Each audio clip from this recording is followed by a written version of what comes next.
Can you say in brief, what is the theology body about? Anyone? Those who have read it, someone said I read on the internet and Sherry. You said that? Yeah, you're Sherry. Okay. The one girl behind it. So what's it about? What's the main theme? It's about God. Not? It's about our life. God. Our body and how to. It's about our body. Okay. What else? Anyone? It's more about how our lives reflect the relationship with the Creator. Okay. Anyone can come a little lower from theology? Anyone? It's about how the Creator tells us to use our body. Okay. Yeah. Is it about sex? It's more of love and sexuality and how. Yeah. And you think anybody interested in sex in our culture today? No. Yes. Our culture is obsessed with sex? Yes. Yeah. So it is, the theology body is addressing the issues that are very close to our hearts, no? Anybody not interested in sex? Not really hands. Okay. So it's very close to us because all of you said theology body is about the body. Okay. And the body is about sex. So let's start with the basic definition. What is sex? Gender. That's it. But when you say the word sex, what comes to your mind? I know you're thinking, but what's the first picture that comes to your mind? If you don't think too much. Yeah, so we all know what it is. But God defined sex. So have you had any time to read I'm sorry, we sent those assignments very late. No? Bible reading. Anyone had time to read Genesis? Everyone did that? Did everyone read the first 3 chapters of Genesis? Yeah. So is there any definition of sex in that? No? Not there? Multiply. So you're talking about what to do. Sex about what to do.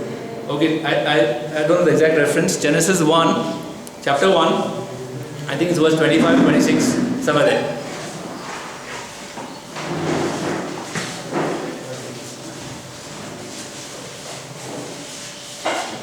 You know what it is when God said, let us make man? Okay, it's after that. Chapter 1, verse 25, I believe. Yes, ma'am? Is it 25? 26. 26, okay. And can anyone read that from your Bible? Then God said, let us make man in our own inner image, after our likeness, and let them have dominion over the fish of the sea, and over the birds of the air, and over the cattle, and over all the earth, and over every living thing that creeps upon the earth. Carry on. So God created man in his own image, in the image of God he created him. Male and female he created them. Okay, stop. Someone just said sex means? Gender. What did he just now? God said, let's make man in our image. In the image of God, he created him. In some Bibles it says them. But then God says, male and female, he created them. And we know sex is gender because many of you have traveled by train, no? And you have to fill a form, reservation form. And you have to answer the question there, sex. So what do you say? I'm not married. Okay. Or it's none of your business, those are married. What do we say? Male or female, we write one or the other, right? And that's what God defined sex as. He said, let's create man in our image, male and female. So God created sex, and He defined it right in this first book of the Word, the inspired Word of God. And so God created sex. So sex is very important. Why? Because God created it. God designed it. God designed sex. Okay. So today's world, we are kind of given another meaning to sex. Sex is what we do, but actually sex is what? Yeah. Sex is what we are. We are either male or female. Okay. My nephew, used to go to the school in Bishop Cotton and Powai in Bombay. Some school, not Bishop Cotton. Some Scottish school. Okay, Bombay Scottish. Yeah, used to go to the school and then there was sports teacher. He used to take them for exercise on the ground. So one day he said, all the children on the ground. So he said, all the boys go that side, all the girls go that side, all the rest of you follow me.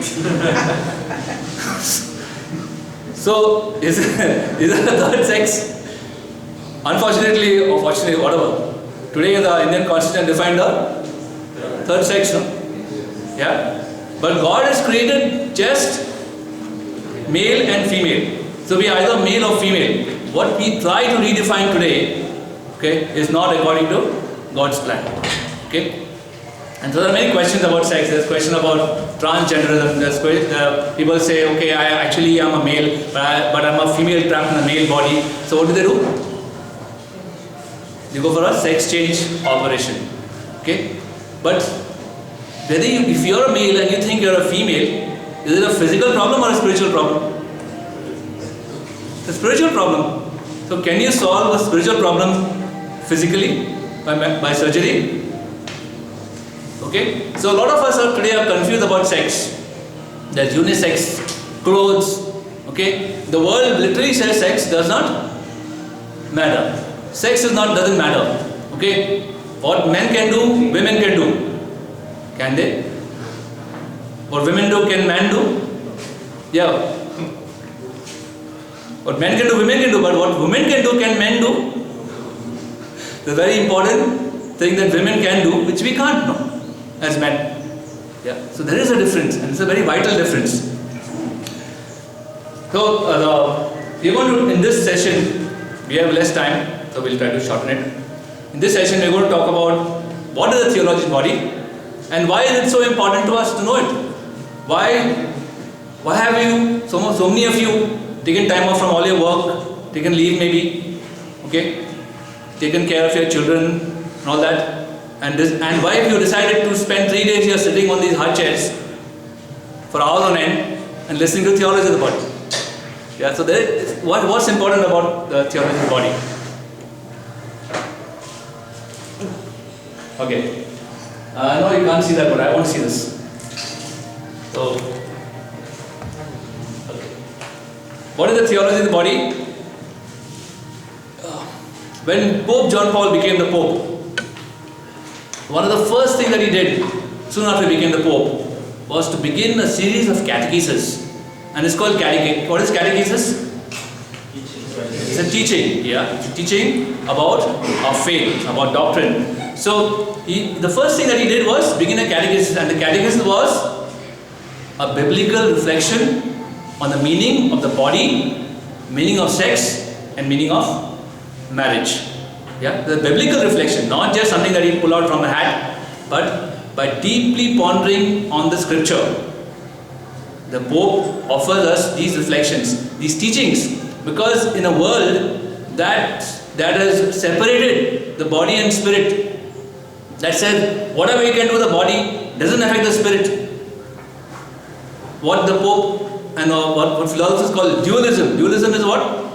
Thinking that body and spirit are totally different things, and one cannot or should not interfere with the other. In this climate, the Pope decided to teach the theology of the body, and the very name theology of the body itself is like a misnomer. No? What is theology? Sorry? Study of God. Any logy means study, right? Biology. The study of God. Theology is study of God. Body. God is up there and we are just His creatures. But the Pope has taken these two things together, that is study of God, and he says it's linking to the body. So theology is the body. And it's a reflection on what? The meaning of the body, sex and marriage. But is it all about sex? Is it all about marriage? Is the theology of the body only for married people, in other words? No. One short way to say it, no? Everyone here has a body? Yeah. So if you have a body, theology of the body is for you. So theology of the body is for every body. Okay? Is it only for Catholics? No. It's for everybody. Every person, there is a body, and the theology of the body is for you. The Pope took about 5 years for this reflection, beginning in 79 and ending in 1984. He devoted 129 of his Wednesday audiences. You know what's a Wednesday audience? Pope, I think it was his predecessor, Paul VI, on the 23rd, who began these reflections, the Wednesday reflections. On Wednesdays, the Pope would speak to the general audience. That means all the people assembled at St. Peter's Square would speak, do some teaching on some catechesis. And the Pope continued this tradition of Wednesday audiences, and he started to teach something on the theology of the body. This is the book. Some of you might have seen the book. This is a new edition, Man and Woman, he created them, a theology of the body, new translation. But it seems that much before the Pope, Karol Wojtyła, became the Pope, he already was ready to release the book as a printed book. But it seems his advisors told him, popes don't publish books. At that time, okay, now after that popes are keeping on publishing books. But the popes don't publish books, so the Pope did the next best thing. He took his manuscript and he broke them up into little, Wednesday audience size chunks, and he started delivering them to 129 audiences. But later on, after all this was compiled together by the Vatican, and St. Paul's in the Pauline Press in the US published it as a book called The Theology of the Body. But later on, Dr. Michael Wallstein, an Austrian scholar on the Pope's teaching, he said that this needs another translation. And he went to the source, the original Italian, and from there he retranslated, and that's what we have now and also looking at some of the Polish texts. He have this book. Another one is on the way, which will be taken straight from the Pope's Polish manuscript, but yet to come. Okay? And I also want to tell you that there were some talks that were never delivered. When this Michael Wallstein started looking at the archives, he found that the Pope didn't deliver about 6 talks. But 6 talks were not delivered at all. Most of them are centered around the Song of Songs. Okay? Probably because the advisors had told him it's not really suitable for a general audience. You all know what a Song of Songs, right? Have you read it? Yeah. What is it? It's quite confusing. Quite confusing. I think one of the reasons why the church would not allow the Catholics to read Bible was because of that book right in the middle of the Bible. Yes. It's a book about love, and not just any love kind of love, no? Erotic love. So censored. But it's in the inspired canon, okay? It's the canon of the scripture, so it's an inspired book. So let's look. Anyone read it now for this preparation for this? You're ready. Okay. Now we come to the next point: sex and the meaning of existence. Someone said, no, it's about our life. I think you said. What is the theology about? About our? You said, I think. What the Creator defined about how to use our body. How to use our bodies. Okay. All the VIPs have to come in front. Please come, because VIPs always come late. They really left place for you here. Come. Otherwise, I'll be looking at empty chairs. Come. There are 3 chairs, and one chair on projector is sitting, but that'll also move. 4 chairs. Usually those are familiar with the talks we give. They don't sit in the front bench. Because all my volunteers are taken from the front benches. You're welcome. You are married couple? Okay, welcome. What are your names? Tony, Helena. Helen. Helena. Okay, welcome. You are from Bangalore? Kerala, settled here. Okay. Anyone else come?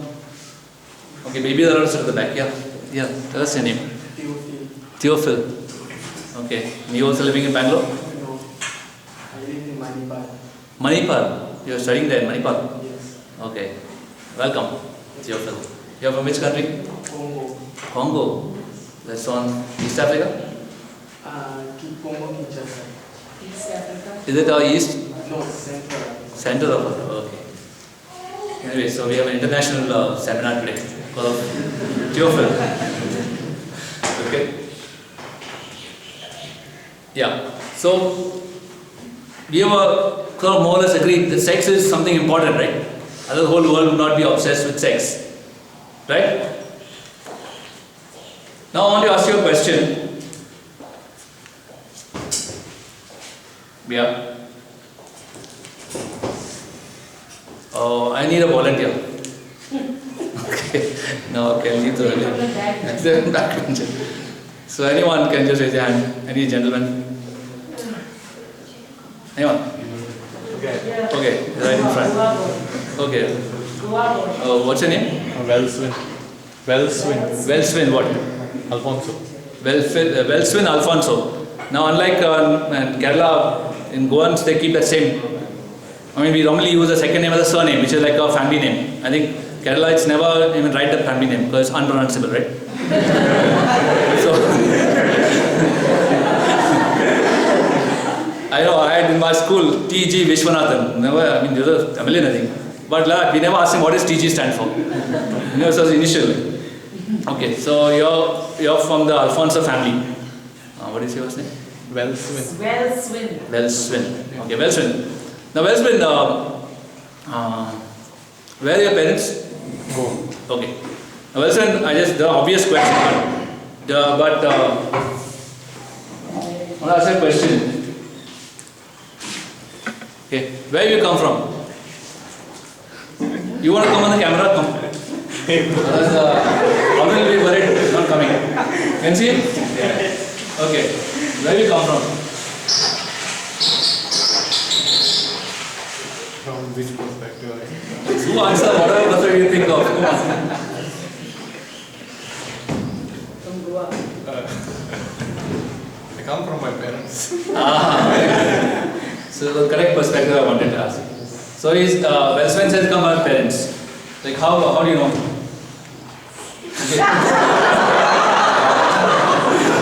They told me. Okay, it's faith. Okay. So what did your parents do to make Wellswin appear on the earth?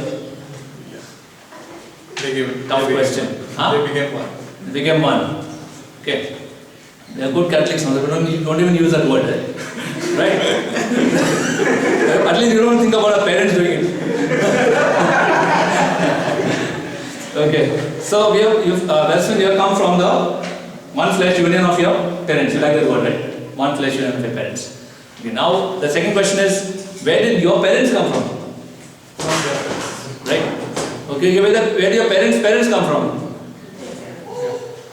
You will be thinking, what is this silly question, right? So you come from the union of, I want to say that Wellswin has come from the union of not only his parents, but also from the union of the parents.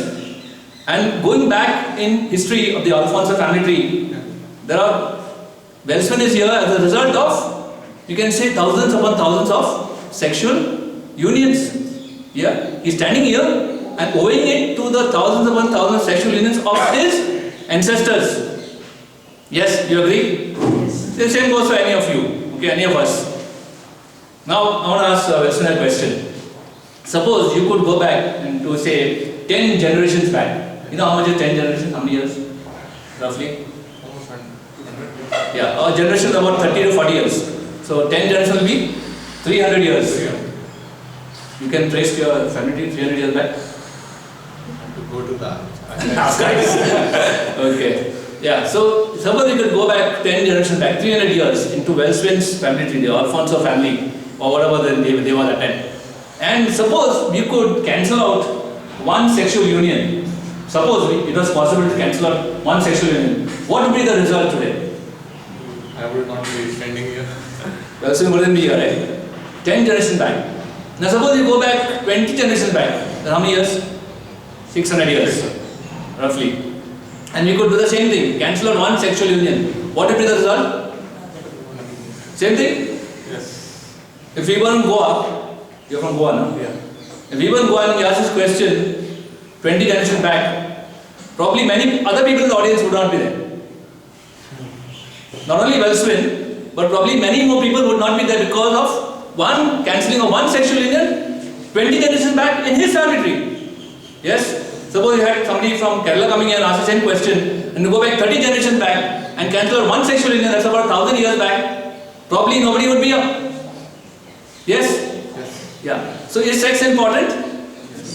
It's very important. Sex is what you call vital. Vital means about life. Sex is about the whole as Christopher says, the cosmic stream of human existence. We are all in that cosmic stream of human existence. And if you go back in his family tree,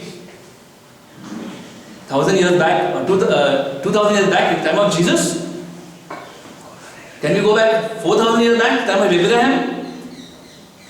What of Abraham? What was he known as? Father of great nations. Okay, so before we talk about the story of Abraham, we thank Pastor, please clap for him. We got a gift for every volunteer. I will give it later. Okay. You got to come to the camera. So, always says, you have to come again. Please come.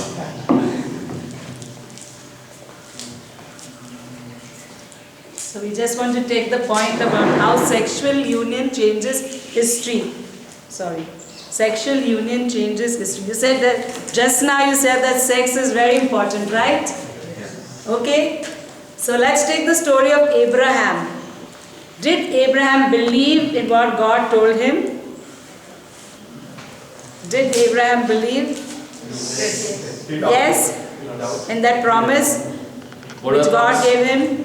That he would have many children as the sands on the sand, grains of sand on the sea, and many children like the stars in the heavens, right? Could you count the stars? No. He couldn't count. You know why? Because it was daytime. How many stars can you see in the sky? Daytime. You read that passage again and then you see that he went back to sleep. After that he went to sleep. Right. Okay, so it was daytime, but he still believed because he knew that there are many stars, right? Okay, but now somebody said he doubted it. Do you believe that he doubted him? That he doubted God? Yes, because when his wife said, see, I've not got any children, what did God tell you? And not even, I'm so old now, I'll never get any children at this age. Why don't you take my maid and have children through her? Because the maid was the possession of his wife, right? She was the slave. So slaves means as good as theirs. That child would be hers only and Abraham's. Okay? In their culture, they thought like that. So did he do? Yeah, he listened to Abraham. She listened to Abraham. Sarah, did she listen? Did Abraham listen to Sarah? Yes. Yeah, and then what happened? Ishmael was born. And did God's promise, what God promised, did it happen to Ishmael as well? God promised to make him into a great nation, right?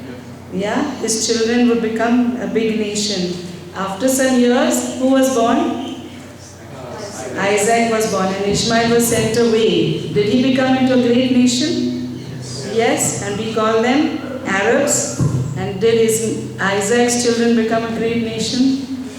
And they were called Israelites. Yeah? And then, did it change history? Yes. Suppose Ishmael was not there, would history be different? Ah, yes. Okay. So sexual union can change history. Okay?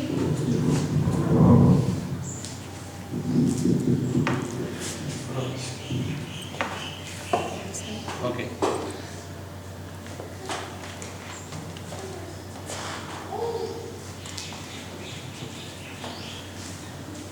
So, some of the most important questions that we can ask about our own life is, what does it mean to be a man? Have you asked this question as you're growing up? As you realize that you are a male, you are a female. What does it mean to be a male? What does it mean to be a female? Where do I come from? We asked the question just now. Why do I exist? Why did God create me? What's the meaning of life? How do I live it? What's my ultimate destiny? Where are we headed? Also, why there's evil in the world? How do I overcome evil? These are questions about life, and they have all got to do with, in one way or other, to the questions about understanding about the meaning of sex. Okay. So what the Pope wants to do on this journey to the theology body, he wants to take us on a journey, and the journey will begin with it's a Trinitarian journey. It will begin starting with the body, theology of the body, moving on to the union of man and woman, and then to the union of, what does the union of man and woman represent? Ephesians 5. Union of Christ and the church, all of us. And from that union to the eternal, mind-blowing union of the Father, the Son, and the Holy Spirit.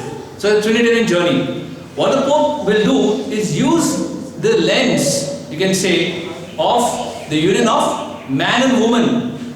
Like how, if your specs give trouble, what do? You go and get a new number. And now we can see clearly. So the Pope uses, we can say, the spectacles of the sexual union, and using those spectacles is now able to see the world in a different way. So that's what we hope to present over these next 2 days. Okay, but we want to tell you that this theology body is not only about sex. The Pope says in the theology audience number 1, TOB 102, what we learn is obviously important with regard to marriage. We're going to talk a lot about marriage during these days. However, it is equally essential for the understanding of man in general, for the self-understanding of his being in the world. So we're going to talk about marriage, but everything we learn about marriage is going to be important for understanding ourselves, self-understanding. And also further he goes to say, the call to communion inscribed in our sexuality is the fundamental component of human existence in the world. What's a fundamental component? What does it mean, a fundamental? Means basis, right?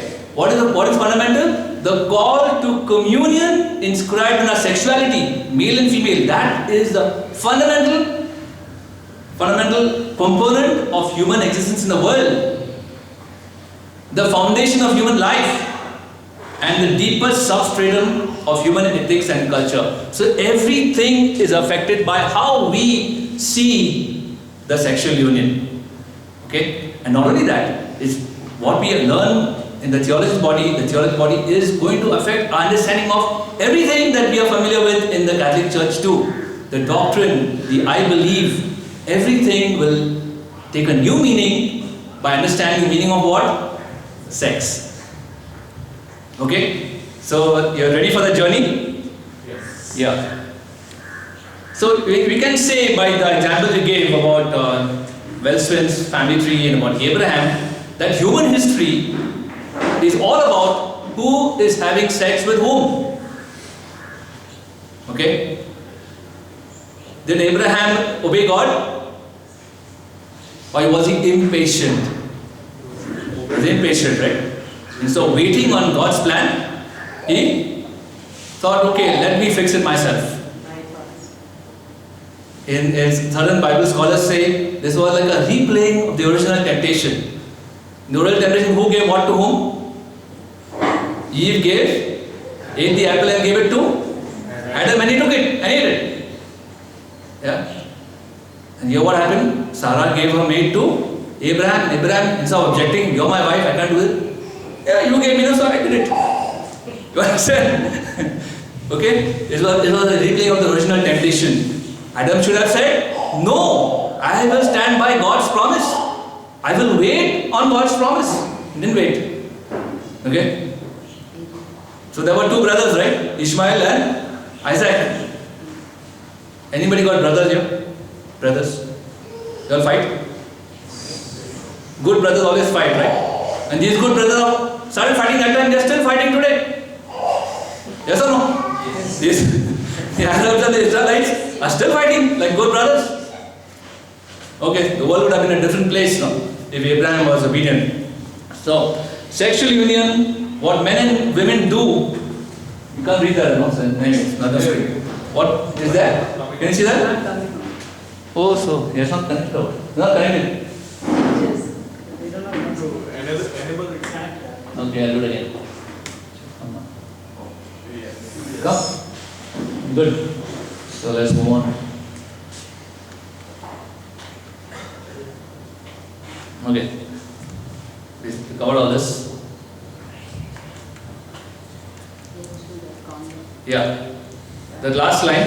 What men and women do sexually bear the weight of the whole of human existence. This is what Pope John Paul says. Okay. Yeah.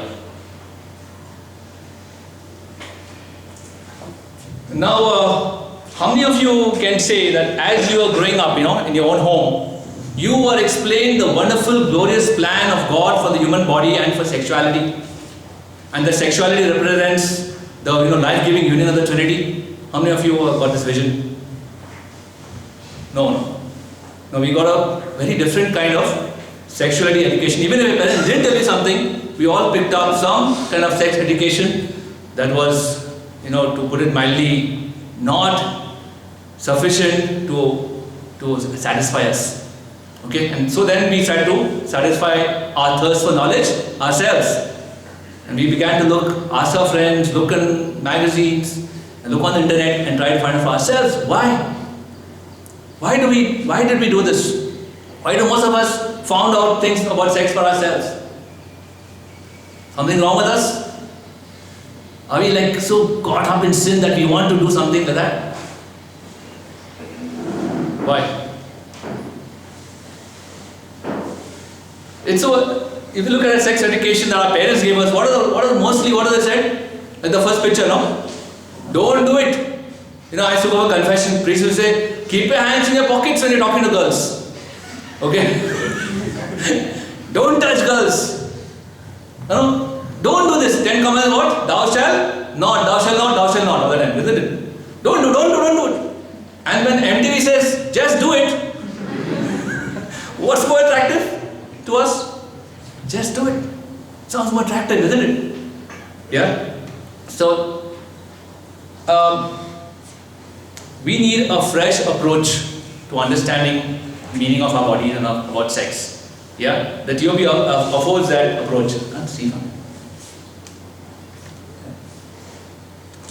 And not only that, we need to find joy in living our sexuality. Our sexuality not to be suppressed, not to be carefully tied up and kept locked, and only on the day of wedding night it will be suddenly opened out. Okay? Or what we do? When you do a pressure cooker, what do? We keep the pressure on. Don't. So don't even think about sex. Don't do it. Don't even think about it. It's a sin. What happens if you remove that whistle? Yeah.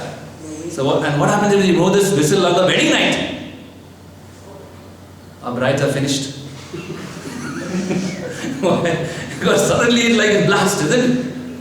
We are licensed. We got it, got a license to do it. Yeah. So we need a fresh approach to understand the Pope's teaching. Okay? Does matter matter? Specifically, the Pope addresses this because science. What does science do? What is science? Science, the study of things that you can observe, record, and then you form kind of a hypothesis or a theory on something. So science is based on what you can see, observe with your senses. Can you see God? So God is automatically out of the realm of science. Okay? So science, what did science do? The scientific revolution in the last 2 or 3 centuries, what did it do? It separated what you can see from what you cannot see. But is it real? Is what you cannot see real? Yes. Can you see the angels in this room? Are they there? Yes. Do you have a guardian angel? Yes. Yes. There are millions of angels in the room with us. No? Praying for this program, praying for us. Yeah, being with us, guiding us. So, science focuses on what you can see. So, what the world says? Matter is just matter. But does matter matter? Yeah. So what does the world say? For example, the world either idolizes matter, and I get totally distracted if women come the long flowing hair in church. Totally distracted. Okay? Even men, you must have this similar experience, I hope. You know, I am looking at the priest, but a woman walks in from here, I am looking that I can see her. Yes or no? Yes? That's the way we are made.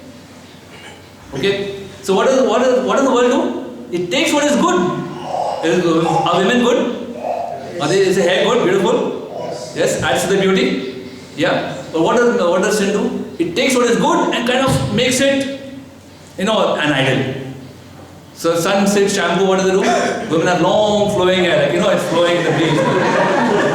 Now, every woman wants to have that long flowing hair because she can, please her husband or her boyfriend or whatever. Yeah? So, come on, everyone should buy sunsilk shampoo or whatever the competition is. You have heard of this Fair and Lovely cream? You know how many fakes are there, Fair and Lovely? Last when I heard there were 16 fakes. Fake and lovely, far from lovely, whatever. Okay? Or fair and lovely. Why? Because everybody wants to be fair. If you read the matrimonial columns in the newspaper, what do you see? Wanted, fair, slim, fair, bride, so many years, all that. Yeah? Everyone wants to be fair. So what does